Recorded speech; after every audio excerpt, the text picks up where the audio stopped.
ஆச்சி veg pickles வழங்கும் மணிச் செய்திகள். இணைந்து வழங்குபவர்கள் அரசன் சோ.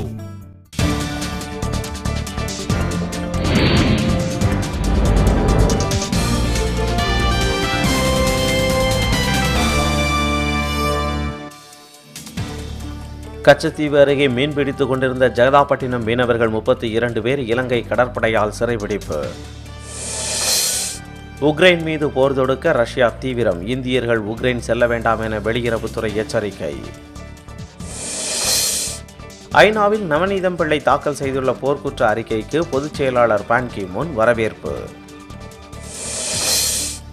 தொடர்வண்டி துறையில் வெளிநாட்டு நேரடி முதலீடு குறித்து நடுவண் அமைச்சரவை குழு அடுத்த வாரம் ஆலோசனை. நில மோசடி குற்றங்களை தடுக்க புதிய நடைமுறைகளை கொண்டுவர அரசுக்கு உயர்நீதிமன்றம் அறிவுறுத்தல்.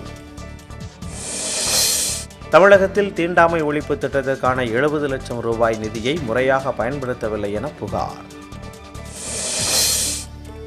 சாய்தளம் இல்லாத வாக்குச்சாவடிகளில் மரப்பலகையால் சாய்தளம் அமைக்க தேர்தல் ஆணையம் ஆணை.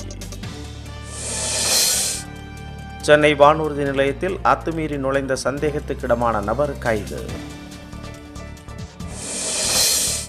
நிதிநிலை அறிக்கையில் அறிவிக்கப்பட்ட தொடர்வண்டிகள் இந்த ஆண்டு இறுதிக்குள் இயக்கப்படும் என ராகேஷ் மிஸ்ரா தகவல். 2 ஆண்டுகளாக காலியாக உள்ள மின்சார ஒழுங்குமுறை ஆணைய தலைவரை தேர்வு செய்ய குழு அமைப்பு. ஆச்சி வெஜ் பிக்கிள்ஸ் வழங்கிய மணிச் செய்திகள். இணைந்து வழங்கியவர்கள் அரசன் சோ.